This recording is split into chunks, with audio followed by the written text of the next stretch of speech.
अस्सलाम वालेकुम। आज हम करने जा रहे हैं CS 502 का लेक्चर नंबर 9, जिसमें हमने करना है the iteration method for solving recurrence relations. यानी कि आप लोगों ने पीछे देखा होगा कि हमने मर्ज सॉर्ट को मैथमेटिकली एनालाइज करके उसका रनिंग टाइम निकाला है। तो अब वो कह रहे हैं कि आपके पास एक और तरीकाकार है जिससे आप ये काम कर सकते हैं, लेकिन यहाँ पे चेंजिंग ये आई है कि वहाँ पे हमने फ्लोर और सीलिंग को इस्तेमाल किया था, लेकिन वो कह रहे हैं कि वो जो है वो ज़्यादा मुश्किल पेश आ सकती है आपके लिए अगर आप करेंगे वो। तो आप ऐसा करें कि उसको इग्नोर करें और उसकी क्लोज फॉर्म को लेके उस एक्सप्रेशन की, और एक और तरीकाकार है जिससे आप जो है रनिंग टाइम निकाल सकते हैं। तो इस तरीकाकार में क्या होगा कि मर्ज सॉर्ट को स्प्लिट भी किया जा रहा है, उसके बाद सॉर्ट भी किया जा रहा है, और उसके बाद जब वो मर्ज कर दिया जाता है तो उसमें जो रनिंग टाइम आता है, इन तमाम प्रोसीजर का रनिंग टाइम जो होगा वो इस एक्सप्रेशन से निकलेगा। अब देखें कि हमारे पास उन्होंने कहा है कि अगर हमारा n इक्वल जो हो, मतलब कि एक नंबर ऑफ लिस्ट है वो इक्वल होगी 2 टू दी पावर k के, यानी कि ये एक्सप्रेशन दी गई है Tn। रनिंग टाइम निकालने के लिए 1 है, जो n इक्वल टू 1, यानी नंबर ऑफ लिस्ट जो है वो 1 के इक्वल हो, तो 2t n divided by 2 plus n। आपको याद होगा कि पीछे हमने फ्लोर को इस्तेमाल किया और सीलिंग को इस्तेमाल किया था, यहाँ पे हमने क्लोज फॉर्म बना दी है उसकी, तो हमारे पास आया 2t into n divided by 2 plus n। ये हमारे पास एक्सप्रेशन आ गई है। अब हम इसमें क्या करेंगे, आइट्रेशन मेथड को इस्तेमाल करते हुए निकालेंगे। तो ये देखें कि यहाँ पे हमने क्या किया है, जब आइट्रेशन चलेगी तो हमारे पास ये आइट्रेशन बनेगी। जब हम इस 2 को डिवाइड कर देंगे तमाम के साथ तो हमारे पास ये जो वैल्यूज़ आएंगी आइट्रेशन चलने के बाद वो ये होंगी।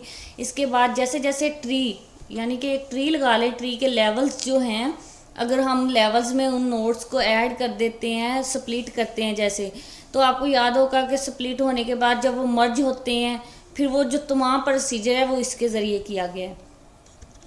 तो इस चीज़ की आपको अभी इतनी ज़्यादा समझ नहीं आएगी, हम ट्री के ज़रिए देखते हैं। और ये जो टॉपिक है ना ये इतने ज़्यादा इम्पोर्टेंट नहीं है पेपर के हवाले से। ये देखिए कि ट्री है, ट्री में हमने क्या किया है, ये हमारे पास नंबर्स हैं, टोटल लिस्ट जो होगी हमने उस टोटल लिस्ट को डिवाइड कर दिया 2 पार्ट में। जैसे वो 2 पार्ट में डिवाइड हो गई है तो हमारे पास ये एक्सप्रेशन निकली है इसकी, यानी 2 into n divided by 2 equal to n के। यानी कि इसको भी हम हल करेंगे तो हमारे पास जो वैल्यू आएगी ना टोटल, वो ये आएगी, एन लिस्ट पूरी हो जाएगी क्लोज फॉर्म में। फिर एन जो एन डिवाइडेड बाई 2 जब 2 पार्ट में हो गया, फिर आगे वो एन डिवाइडेड बाई 2 जो है आगे 2 पार्ट में डिवाइड होगा तो हमारे पास जो वैल्यूज़ आएंगी वो एन डिवाइडेड बाई 4 आएंगी। यानी कि वो जो नोड्स हैं, अगर दो पहली वो एक लिस्ट थी, फिर जब वो 2 में डिवाइड हुए तो वो हाफ हाफ रह जाएंगे, यानी कि 4 4 रह जाएंगे। 4 को डिवाइड करेंगे तो वो 2 2 रह जाएंगे, 2 को डिवाइड करेंगे तो वो 1 1 रह जाएंगे। इस तरह जो है वो उन्होंने लिस्ट दी है, तो वो जो है डिवाइड करेंगे तो वो हमारे पास जो है सिंगल सिंगल एलिमेंट जब तक ना रह जाए हम उसको डिवाइड करते ही जाएंगे। तो ये जो सारा प्रोसीजर है लेवल्स को लेके ही, ये देखे कि 4 लेवल्स हैं हमारे टोटल, ये 4 ये है, n divided by 4 equal to n के। यानी कि यहाँ से हम नीचे से जितने भी इसको कोशिश करेंगे ना एक्सप्रेशन को क्लोज करने की, तो हमारे पास जो टोटल वैल्यू आएगी वो लिस्ट की यही आएगी। यानी लगा लें कि ये टोटल नोड भी हम निकालेंगे ना, कि ये टोटल नोड को काउंट करेंगे, प्लस करेंगे कि कितने हैं, तो हमारे पास जो वैल्यू आएगी वो इस नोड की आएगी। तो इस तरह ये जो हमारे पास टाइमिंग एनालिसिस है इसका वो आएगा log n प्लस 1। यानी कि इसको हमने स्प्लिट किया, फिर सॉर्ट किया, फिर मर्ज किया, उसके बाद हमारे पास जो इसका टाइम आया वो इन तमाम लेवल्स का वो होगा log n प्लस 1। इस तरह आपको समझ आएगी होगी इसकी। ये जो है मेजर एग्जांपल हमने नहीं करनी, ज़्यादा हमने डीपली नहीं जाना, ना ही पेपर के पॉइंट ऑफ व्यू से ये इम्पोर्टेंट है कि हमें नंबर्स दे दिए गए हैं कुछ जो कि अनसॉर्ट हैं, और कहा जाता है कि इनको सॉर्ट करें और उसके बाद हमें रैंक बताएं कि फ़लाँ नंबर आपको दिया गया है, इसकी रैंक बताएं कौन से नंबर पे है।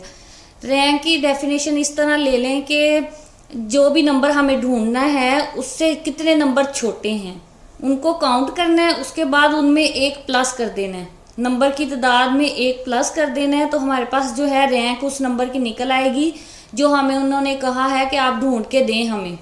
तो इस तरह देखें कि हमारे पास ये नंबर्स दिए गए हैं, इन नंबर्स को देखें कि अनसॉर्टेड है, ये सॉर्ट नहीं है, इनको कहा गया कि सॉर्ट करें, हमने इनको लिस्ट में डाल दिया, सॉर्ट कर दिया, इनको रैंक दे दी है यानी कि पोजीशन दे दी है, तो वो जो है इनकी पोजीशन जो है 9 तक गई है, टोटल 9 नंबर थे तो 9 तक पोजीशन है। अब वो कहते हैं कोई के वैल्यू हमें ढूंढ के दें, यानी कि ये देखें n नंबर्स हैं हमारे पास, टोटल तादाद जो है उसमें वो कहते हैं कि के नंबर ढूंढ के दें। वो के नंबर जो है वो 8 भी हो सकता है, 10 भी हो सकता है, 15 भी हो सकता है। तो अगर हमें वो कहते हैं कि 10 वाला नंबर ढूंढ के दो कौन सी रैंक पे है, तो आपको क्या करना है, देखना है कि 10 से कितने छोटे नंबर और हैं। 8 है, 7 है, 5 है और 2 है, 4 नंबर है ना छोटे 10 से, तो 4 में एक प्लस करेंगे तो इसकी रैंक जो होगी वो 5 होगी। देखें कि वो 5 पोजीशन पे 10 होगा। अगर हमें कहा जाता है कि 15 की रैंक ढूंढ के दो, तो आपने 15 से छोटे नंबर्स देखने हैं, कितने हैं, 5 है, 5 में एक प्लस करना है तो इसकी रैंक जो होगी वो 6 होगी। इस तरह देखें कि एन लिस्ट जो थी उसमें 1 से स्मॉलर देन इक्वल टू के जो नंबर हम ढूंढ रहे हैं, यानी कि पहली पोजीशन से स्टार्ट हुए हैं ना, जितना नंबर हमने ढूंढना है वो दरमियान में भी हो सकता है, लेफ्ट में भी हो सकता है, राइट में भी हो सकता है, तो वो के होगा।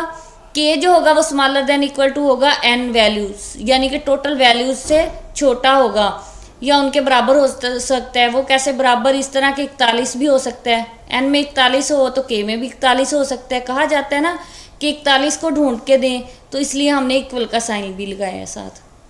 फिर देखें कि हमें कहा गया कि मीडियन किस तरह निकालते हैं। हमारे पास एक लिस्ट है, ओड नंबर की या इवन नंबर की लिस्ट दी जाए तो हम रैंक जो है उनकी इस तरह निकालते हैं कि n+1 डिवाइडेड बाय 2, कि n प्लस ये फार्मूला है, टोटल नंबर्स जो हैं वो हैं हमारे, उनमें एक प्लस करेंगे, यानी कि 9 नंबर हैं, उनमें एक प्लस कर दिया तो 10 हो गए हैं। 10 को डिवाइड करेंगे 2 के साथ तो हमारे पास जो मीडियन आएगा वो 5 आएगा। देखें कि 5 रैंक पे 10 है, ये मीडियन होगा इस लिस्ट का। तो इस तरह जो है हम इस फार्मूले के ज़रिए लिस्ट के जो मीडियन निकाल सकते हैं। फिर हमें एवरेज दी गई है और कहा गया है कि इन 7 घरानों की एवरेज निकालें आप। तो हमने क्या करना है, इनका मीडियन भी निकालना है। मीडियन किस तरह निकालना है, 7 हैं ये टोटल्स और +1 कर देना है, डिवाइड 2 करना है, इक्वल 4 क्या आएगा, 4 जो रैंक है उस पर हमें 8000 मिलेगा, ये हमारा मीडियन होगा। जबकि एवरेज इन तमाम की निकालेंगे तो हमारे पास 9000 आएगा। तो फिर कहा जाता है कि अगर ये इनमें से किसी एक घराने की तनख्वाह जो है वो बढ़ के और भी ज़्यादा हो सकती है, तो हमारी जो मीडियन होगा वो वही रहेगा, लेकिन एवरेज जो है वो बहुत ज़्यादा तब्दील हो जाएगी। तो एवरेज जो है अच्छी रिप्रेजेंटेटिव नहीं है,